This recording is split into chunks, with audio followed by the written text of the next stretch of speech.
Do you count yourself among the group of investors that prefer single or double digit share price?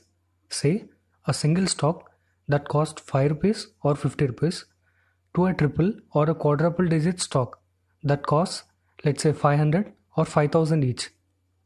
If the answer is yes, then you are not alone. Most retail investors avoid high price stocks thinking that they are too expensive.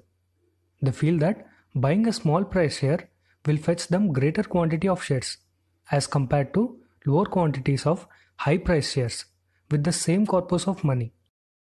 But then, aren't these retail investors missing out on stellar returns offered by high price shares? First of all, we should start out by calling these stocks high price stocks instead of expensive stocks. Cheap or expensive is a very relative term. Let us see if they can form part of our investment portfolio. Stock price alone never tells if a company's share is expensive or not. High price stocks are not necessarily expensive, and low price stocks are not necessarily cheap. It's all about valuation. Now I will talk about a valuation metric, PE ratio, that is price to earnings ratio. PE ratio compares the current share price of a company to the earnings per share. For example, if the share price of a company is 50 rupees and the EPS is 10 rupees, then the PE would be 5. PE is denoted in multiples. Hence, in the above case, the PE ratio is 5 times. This simply tells us how much more an investor is willing to pay for each rupee earned by the company. That is, in the above case, the investor is paying 5 rupees for every 1 rupee of the company's earnings. Thus, P ratio is used to determine the valuation of a stock. That is, to check whether the stock is actually overpriced or underpriced.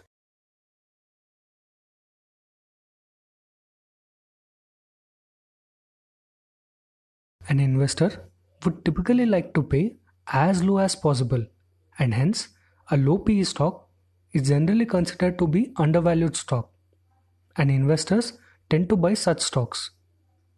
Whereas a high PE stock are considered expensive and are often avoided.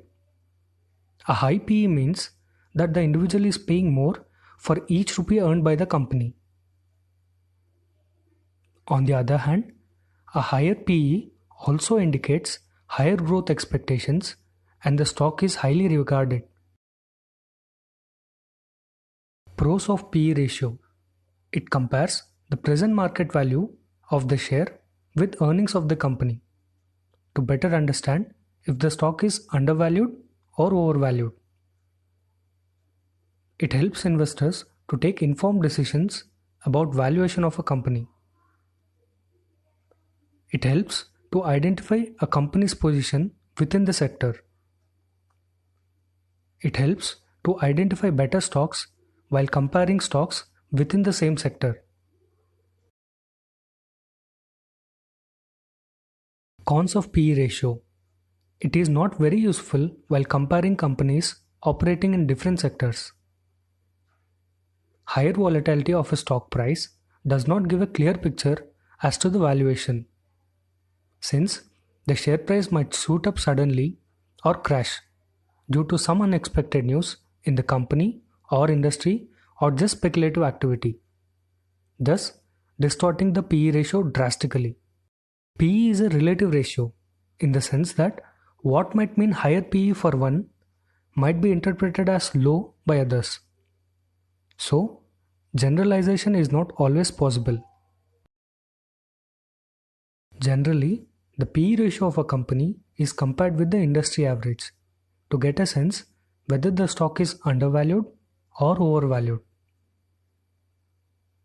Also, PE of below 20 is considered as low PE ratio, whereas PE above 20 is considered as higher side. But this is not thumb rule. Also, larger the PE ratio, the more expensive the stock, and vice versa. Why is it good idea to buy high price stocks?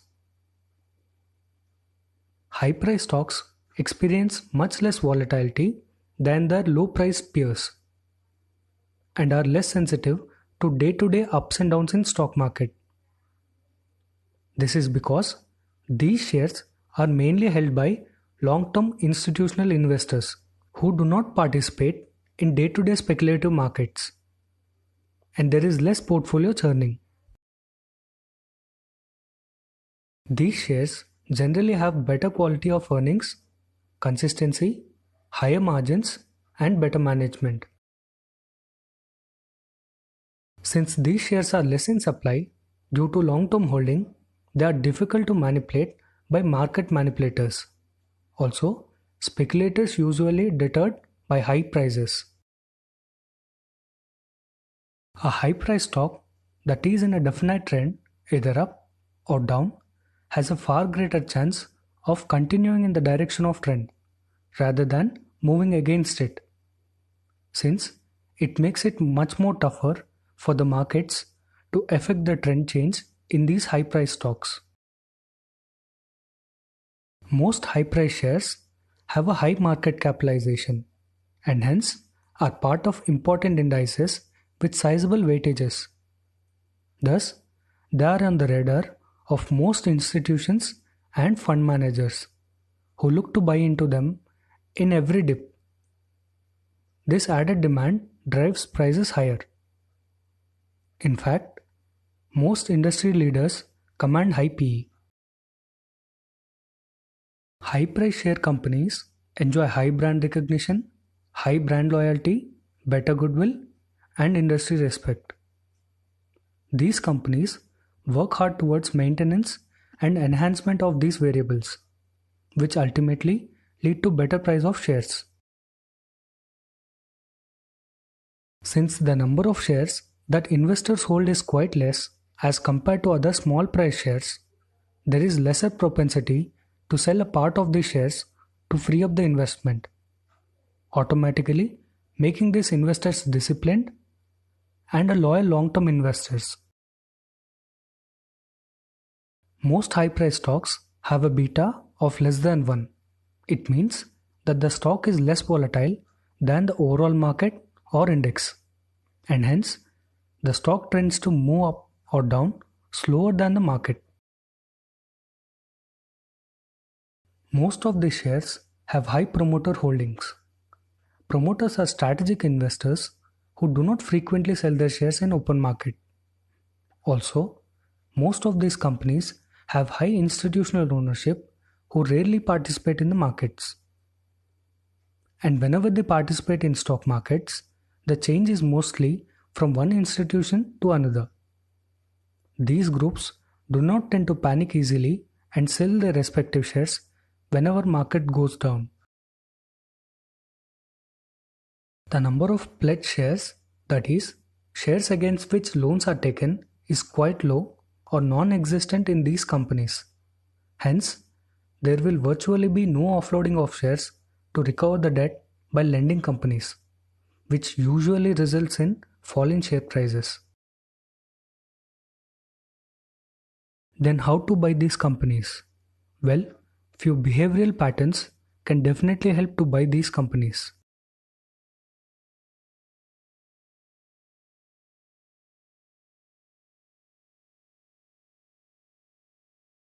Always look at fundamentals. Numbers don't lie. Important parameters such as EPS, PE ratio, profit and loss, sales, book value, and market capitalization tells us whether a stock is overvalued or undervalued. The market price of share should not be the sole criteria to buy or sell. In fact, the market price of a share is the worst indicator of a quality of stock. It is just an indicator of investor sentiment. Also, look at macro factors such as economic outlook, industry outlook, inflation, interest rates, etc. A company with bad fundamentals but enjoying higher market share price may be overvalued due to speculative activity and could fall the moment sentiments turn negative. Alternatively, a fundamentally strong company with good future prospects, even though is highly priced, can raise much more in future. One can invest in such companies. Look at quality rather than quantity. Many investors tend to prefer buying stocks quoting a lower price because they get to buy larger quantity of shares. If a price of a share is 40 rupees, one could buy 1000 shares for 40,000. Alternatively, a stock trading at 400 would fetch him just 100 shares.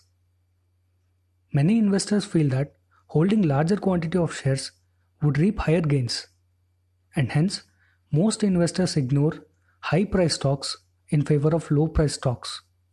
This is a flawed notion. A 50% appreciation in stock price would yield a profit of 20,000 in both cases.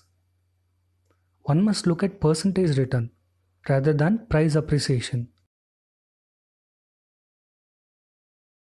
Staggered accumulation. Do not ignore high price stocks because you cannot buy huge chunks in one go due to lack of funds. Use a staggered approach and keep buying in small quantities as and when you have funds. Buy more when prices fall and buy less when prices rise. This also brings down your overall cost of acquisition. Over a period of time, you will build a sizable chunk of this stock. Invest in equity mutual fund. If you feel that share price is indeed too high for you to buy, the next best thing is to invest in equity mutual fund, which has a reasonable exposure to shares you desire to buy. This can be seen in shareholding list of mutual fund. Investing in mutual fund through SIP, systematic investment plan, is a better way. Look at portfolio allocation. The amount of shares in a single company that an investor holds in the portfolio should be guided by total percentage of their portfolio allocation. Hold for long term. High price shares of a company gives best returns when held for long time durations. Investments must be made in them with at least 3 to 5 years timeline.